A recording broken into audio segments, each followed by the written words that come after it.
किताबें जो critically acclaim हो, जो रिकमेंडेड होती है, जैसे कि हाल ही में रेत समाधि, और एक किताब काफ़ी मशहूर है प्रेमचंद जी की, गबन, वो भी पढ़ी हमने।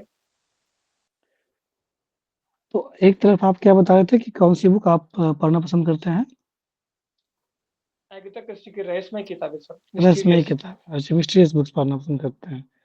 और आपने गबन भी पढ़ा है और कौन-सा बुक बताया आपने? रेत समाधि सर, क्रिटिकली रेत अक्लेम बुक। अच्छा ओके। गबन का क्या स्टोरी है? गबन का स्टोरी सर एक तरह से एक सटायर है मिडिल न्यू मिडिल क्लास पे, जो कि दिखावे पे ज़्यादा जाता है और अपने दिखावे में फँस जाने के कारण वो जीवन के जीना भूल जाता है और उसका दुष्परिणाम भोगता है, जिसके कारण एक परिवार को बहुत दुःख होता है और अंत में उसे अपनी गलती का एहसास होता है और जीवन में सिर्फ़ मटेरियलिस्टिक चीज़ें ज़रूरी नहीं है, ये बात समझाया जाता है उस उपन्यास से। तो क्या आपको लग रहा है कि आज का अगर हम भारतीय समाज को देखते हैं, तो क्या ये भारतीय समाज उस जो मटेरियलिस्टिक चीज़ों को इग्नोर कर रहा है या उस सेकेंडरी में रख रहा है, ऐसा लगता है आपको? क्या कैसे देखते हैं आप इसे? सर भारतीय समाज एक बहुत ही पुरानी सभ्यता है, तो लोग आज भी अपने जड़ों से जुड़े हुए हैं। हुँ, इसका सबसे बेहतरीन उदाहरण ये है कि हमारे जो युवा हैं वो अगर बाहर भी जाते हैं, चाहे अपने राज्य के या देश के बाहर, वो हमेशा अपने परिवार के साथ मिलते हैं पर्व पे और उनकी देखभाल के लिए करते हैं। वो पूरी तरह से कट नहीं जाते हैं। तो अगर वो पूरी तरह से कट जाते हैं, तो वो मटेरियलिस्टिक चीज़ों से एकदम दूर हो जाते एकदम च उनके करीब पहुँच जाते थे और अपनी जड़ों को भूल जाते थे।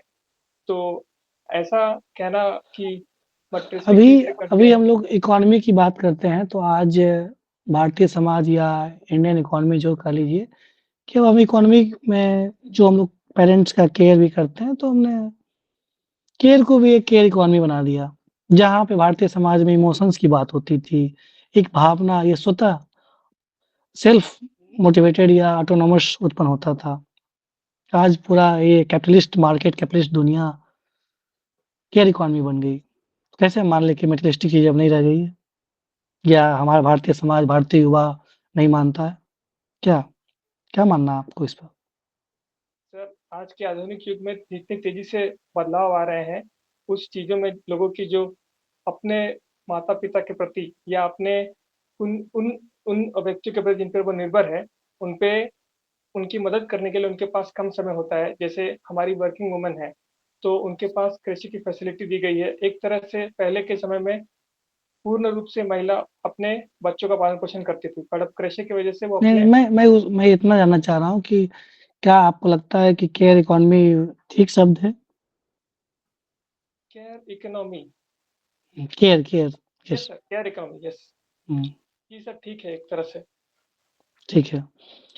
अ, अगर हेल्थ की बात करते हैं तो जब केयर की बात करते हैं तो अन्य देशों में भी जैसे कि आपका जापान है या लंदन है, ब्रिटेन ग्रेट ब्रिटेन है या अमेरिका है, वहाँ पे अलग-अलग व्यवस्थाएँ की गई है, ओमावा केयर है, एक बेहतर फैसिलिटीज़ मिलती है। भारत में आज भी हम उस चीज़ को ग्राउंड तक नहीं ले जा पाते हैं और या ले जाने में सक्षम नहीं हो पाए हैं या बहुत सारी चुनौतियाँ अभी भी है। जैसे कि डॉक्टर प्राइवेट डॉक्टर्स जो गवर्नमेंट में जॉइन किए हुए हैं और आज भी प्राइवेट क्लिनिक चला रहे हैं। जैसा कि बिहार सरकार ने बिल भी लाने जा रही है। इस चीज़ को आप कैसे सुधारेंगे? आप मान लीजिए कि आप एज़ एसडीएम हैं, आपके क्षेत्र में पता चलता है इस तरह की बहुत समस्या आती है। कैसे करेंगे सही? सर, हुँ, जैसा आपने कहा कि हमारा जो गवर्नमेंट है बेसिकली प्राइवेट डॉक्टर्स को फॉर एग्ज़ाम्पल हेल्थ केयर में कहा कहा जाए तो रोक नहीं पा रही हाँ। है कि वो प्राइवेट क्लिनिक ना चलाएँ और गवर्नमेंट का काम करते हुए। हाँ, मतलब एक तरह से हम लोग हेल्थ अब एक सर्विस तरह से जो कि आपका स्टेट वेलफेयर है, ह्यूमन सेंट्रिक होनी चाहिए, आज भी 50, 70, 80 सालों में हम लोग नहीं दे पा रहे हैं। सर उसका उसका मुख्य बहुत सारा रूट कॉज़ में से एक रूट कॉज़ ये भी है। हुँ, यस सर, उसका सबसे बड़ा मुख्य कारण है गवर्नेंस का कैपेसिटी।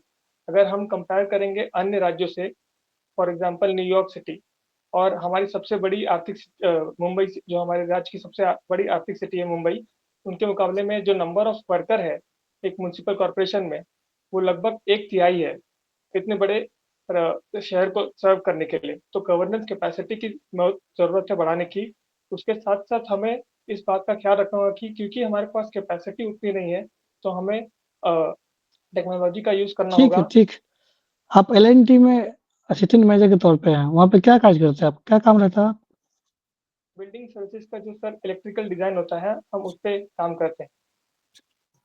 उसके बारे में अगर जो संक्षेप में कहा जाए, तो आज की हुँ, जो बिल्डिंग्स है, आधुनिक है जो तो हाई राइज़ है 14 स्टोरी प्लस, तो उसमें हुँ, इलेक्ट्रिकल जो पावर सिस्टम होगा बेसिकली पूरा एक सबस्टेशन ही आ जाता है, और हुँ। कभी-कभी तो टाउनशिप बनता है तो एक रिसीविंग सबस्टेशन आ जाता है। और ये जो चीज़ें हैं, ये सिर्फ़ पावर पॉइंट पे हो गई, उनका एक लास्ट पॉइंट तक जो फ्लैट का अपार्टमेंट है, जो एंड यूज़र है, वहाँ तक का डिस्ट्रीब्यूशन करना, केबल्स लेके ठीक जाना, है, वो ये इलेक्ट्रिस ऑन ग्रिड और ऑफ ग्रिड क्या होता है? ऑन ग्रिड और ऑफ ग्रिड जनरली सोलर के रिस्पेक्ट में कहा जाता है। जब सोलर हम हुँ, ऑन ग्रिड ले रहे हैं, तो हम सोलर का जो कनेक्शन है, वो हमारा जो मेन सप्लाई है, वो उससे कनेक्ट करते हैं और जनरली नेट मीटरिंग होता है। और ऑफ ग्रिड में जनरली स्टैंड अलोन सोलर होता है, तो वो डायरेक्टली फीड करता है without any connection to grid, direct connection to grid. Off grid में डायरेक्टली करता है। ऑफ ग्रिड में नहीं कनेक्ट करते हैं सर। अच्छा, उसमें एक बीएसएस टेक्नोलॉजी है, क्या है वो? बिल्डिंग ऑटोमेशन सिस्टम की बात करें सर आप, नहीं, नहीं, BESS battery energy. Battery energy saving, sorry याद नहीं आ रहा सर, स्टोरेज अच्छा, सिस्टम, ठीक है। Storage system. Okay, okay. ठीक है Neha ma'am. Neha ma'am? Hello, thank you sir. Hello Amar ji, नहीं नहीं जी। आपने अभी रिसेंट में 2 बुक पढ़ी, गबन और रेत की रेत समाधि। समाधि, रेत समाधि। रेत समाधि, रेत समाधि के से क्या आपको कुछ लर्निंग मिली? लर्निंग कहा जाए तो उस किताब से ये मिलती है कि हमें एक तरह से चीज़ों को कॉम्प्लेक्स जो है हमारे सामने, हम जो इसे सरल तरीके से देखना चाहते हैं, वो हमें एक अपने आप में अपने अंदर एक एनालिटिक एनालिसिस करने के लिए मजबूर करता है कि सब चीज़ें सरल नहीं है, कॉम्प्लेक्स चीज़ों को भी हमें देखना चाहिए। ओके, आप बोले कि आपको रहस्यमय बुक पढ़ना पसंद है। एक जी तरफ आपने गबन पढ़ी तो आप देख रहे हैं कि मटेरियलिस्टिक चीज़ों को देखकर जैसे लोग आजकल की जो सोसाइटी में भी आप प्रिवेलेंट है देख रहे हैं, दिखावे पे ज़्यादा फ़ोकस है लोगों को रादर देन कि वो ग्राउंड लेवल लिविंग से। लिविंग को छोड़ के लोग अट्रैक्शन आउटर अट्रैक्शन की तरफ ज़्यादा जा रहे हैं। एक तरफ रेत समाधि से सीखी आपने। इन तीनों बुक से आपने बहुत डिफरेंट चीज़ें सीखी। एक तरफ आप रहस्यमय पर्सनैलिटी देख रहे हैं। इन तीनों से कौन-कौन सी पर्सनैलिटीज़ आप में अभी तक डेवलप हो गई है, जो कि आपके आगे आने वाले प्रशासनिक सेवा में मदद करेंगी? सबसे पहले रेत समाधि का उदाहरण देके मैं कहना चाहूँगा कि जो रेत समाधि है वो हमें सिर्फ़ एक संकुचित सोचने के लिए मतलब संकुचित सोचने तक नहीं सीमित रहना चाहिए, हमें हमें और चीज़ों को सोचना चाहिए। बेसिकली इट हमें वो गाइड करता है कि हम अपना जो हॉरिज़न है उससे बढ़ाएँ, साथ ही और अपना जो हमारा स्टीरियोटाइप्स है, बायस जो हमारा होता है, उसे छोड़ें। क्योंकि हम जो सोचते हैं ज़रूरी नहीं है कि वही सही है। हमें दूसरों की भी समझनी चाहिए और सुननी चाहिए। ये सबसे बहुत इम्पोर्टेंट है मेरे लिए, उसमें रेत समाधि से। और गबन किताब से हमें ये समझ में आता है कि जो दिखावा है, वो अंत में हमारा ही नुकसान करता है, क्योंकि दिखावे में हम ये भूल जाते हैं कि सही क्या है, गलत क्या है। और जो रहस्यमय किताब है, वो प्रशासनिक सेवा में हमें इसमें हेल्प कर सकती है गुत्थी सुलझाने में, जैसे कि पुलिस केसेस में, जहाँ पे छोटी-छोटी चीज़ों पे हम अक्सर जो नज़रअंदाज कर देते हैं, वो हमें बहुत महत्वपूर्ण तरीके से मदद कर सकती है। चलिए, एक ऑफिसर की पर्सनैलिटी पब्लिक के नज़रिए से रहस्यमय होनी चाहिए या खुली किताब होनी चाहिए? खुली किताब, रहस्यमय बिल्कुल नहीं। कारण क्या है? इसके पीछे क्या एक लॉजिक लग रहा है आपका? मेरा लॉजिक ये है मैडम कि एक ऑफिसर जनता का एक सहायक होना चाहिए। उस पे जनता का पूरा भरोसा होना चाहिए।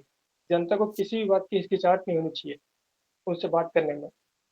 आपको ऐसा नहीं लगता है कि तो आपको रहस्यमयी किताबों की तरफ इंटरेस्ट जाके आप रहस्यमयी खुद पर्सनैलिटी भी बना रखे हैं अपनी? मुझे नहीं लगता है ऐसा। चलिए, अच्छी बात है।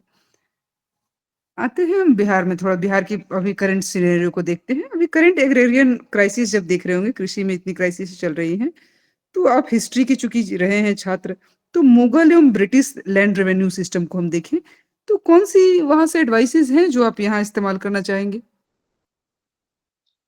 अगर मुगल से देखा जाए तो सर मैडम मेजरमेंट की जो उनकी टेक्नीक थी, उसको हम यूज़ कर सकते हैं। और जो with respect to farm losses होता है in case of disasters sorry farm it's okay. Losses कोई होता है, तो इन केस ऑफ डिज़ास्टर उनको राहत दी जाए और लोन्स का प्रोविज़न किया जाए, एडवांस लोन्स का फार्मर्स को। और अगर हम कॉलोनियल टाइम्स में जाएँगे, ब्रिटिश टाइम्स में, तो ब्रिटिश का एकमात्र उद्देश्य ये था कि वो ज़्यादा से ज़्यादा रेवेन्यू कलेक्ट कर सकें और अपना फ़ायदा देख सकें। उनके लिए जनता बिल्कुल भी मायने नहीं रखती थी। तो उनसे हम ये सीख सकते हैं कि ये पॉलिसी हमें बिल्कुल भी नहीं अपनानी है। ओके। चोल एडमिनिस्ट्रेशन के डिसेंट्रलाइजेशन एंड मौर्य के सेंट्रलाइज्ड जो एडमिनिस्ट्रेशन है उसको जरा कंपेयर कीजिए और उसमें से कौन आपको मोर रिलेवेंट लग रहा है अभी जो मॉडर्न इंडियन पंचायती राज सिस्टम है वहां के लिए सजेस्ट कीजिए हमें। जो मौर्य राज था मैडम, वो पूरी तरह से ब्यूरोक्रेसी डिपेंडेंट था और उसमें कई प्रकार के ऑफिसर्स थे जो पूरे एडमिनिस्ट्रेशन को चलाते थे और उनको डायरेक्ट कंट्रोल सेंट्रल यानी कि सम्राट से होता था। और चोल में हम देखेंगे तो वहाँ पे जो राजा था वो जो लोकल लेवल की चीज़ें होती थी वो वहाँ के विलेज लेवल पर ही छोड़ देता था, जहाँ जैसे कि वहाँ पे एक इलेक्शंस भी होते थे लॉटरी सिस्टम से। और उनके जो छोटे मोटे काम होते थे उनके स्तर पर, जैसे छोटी कैनाल बनाना, तो वो खुद ही फैसला कर लेते थे। और अगर जो हम इनका कंपैरिजन करें विद रिस्पेक्ट टू पंचायती राज में कौन सा बेहतर होगा, तो हमें इस बात को ध्यान में रखते हुए कि कौन-सी चीज़ें बड़ी हैं, कौन-सी छोटी है, दोनों से बेहतर लेते हुए आगे बढ़ना होगा। जैसे कि चोल राज की तरफ से जो छोटी-छोटी चीज़ों के लिए विलेज लेवल पे जो डिसीज़न होते थे, वो हम इम्प्लीमेंट कर सकते हैं हमारे लोकल लेवल्स पे। और कुछ बड़े पैमाने हो, जैसे बड़े डेवलपमेंट का डिस्ट्रिक्ट लेवल पे कोई प्लानिंग करना हो, जो पूरे डिस्ट्रिक्ट को अफ़ेक्ट करेगा, उनके लिए उनके लिए सबके लिए कारगर साबित हो सकता है कोई अगर प्रोजेक्ट है, तो वो अपर लेवल पे डिसाइड हो। Okay okay, thank you Amar ji. Thank you madam.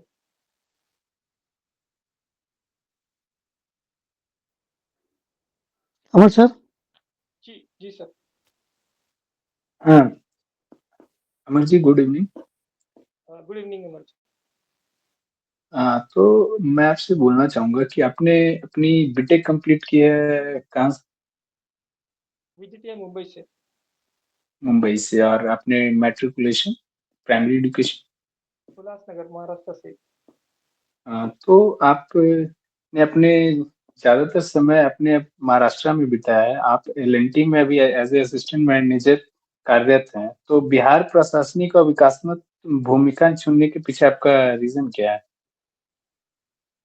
Sir, हमारे देश में सबसे ज़्यादा चैलेंजेस कोई स्टेट फेस कर रहा है तो वो बिहार है, जिसकी हुँ। एवरेज पर कैपिटा इनकम लगभग 1 तिहाई है नेशनल से। और यहाँ पे एजुकेशन स्तर भी काफ़ी पीछे है। मैं खुद बिहार से, जब मेरे पिताजी यहाँ पर आए माइग्रेट होके, तो क्योंकि इस राज्य में गवर्नमेंट फैसिलिटीज़ अच्छी थी, तो मैं पढ़ पाया और अपना एजुकेशन पूरा करने के साथ एक जॉब ले सका। बेहतर ज़िंदगी जीने के मौका मिला मुझे इससे। और ये मौका हर किसी को मिलना चाहिए सर। इसीलिए मुझे लगता है जहाँ सबसे ज़्यादा ज़रूरत है वहाँ काम करने की आवश्यकता है। आप अपनी अडैप्टेबिलिटी मानते हैं कि आप वहाँ अडैप्ट कर सकते हैं? ऐसी क्या आपके अंदर क्वालिटीज़ है कि आप महाराष्ट्र के कल्चर से या बिहार के कल्चर को अडैप्ट कर पाएँगे? सर आप मैं वहाँ के बिहार लोगों को समझ पाएँगे? You can understand the people of Bihar mindset, there thought process, क्योंकि आप as a public administrator deal तो आपको पब्लिक को ही करनी है। जी सर। जी सर, अक्सर देखा जाता है माइग्रेंट जो होते हैं, वो एक क्लस्टर में रहते हैं और उनके आस-पास जो लोग होते हैं वो उनके ही रीजन एथनिक से बिलॉन्ग करते हैं।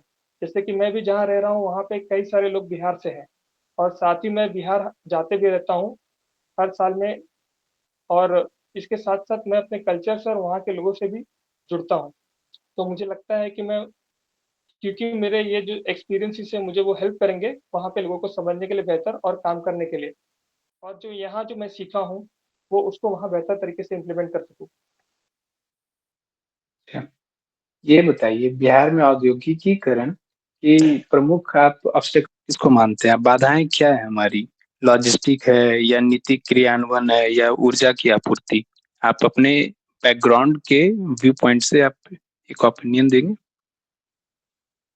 सबसे बड़ा रीज़न सर लगता है मुझे इनर्शिया, क्योंकि बिहार काफ़ी पीछे रहा है इंडस्ट्रीज़ में, तो उसे आगे बढ़ने के लिए एक इनर्शिया जो है वो जिस तरह से वो उसे ओवरकम करेगा, जैसे सरकार की नीति भी रही है, वो इंडस्ट्रियल पॉलिसी इन्वेस्टमेंट चाहे बायोएथेनॉल की हो, वो आगे बढ़ रही है। और जो बिहार बिज़नेस समिट है और बिहार का जो कॉन्क्लेव चल रहा है, विकसित बिहार का जो स्कीम चल रहा है, जिसके तहत बेंगलुरु में और हरियाणा में भी कॉन्क्लेव होगा, तो ये इनर्शिया ओवरकम एक बार जब होगा, यानी कि जब एक बार भरोसा हो जाएगा इंडस्ट्रीज को कि यहाँ बिजनेस करने के लिए बेहतर राज्य है, तो डेफिनेटली सर बिहार काफी आगे तरक्की करेगा।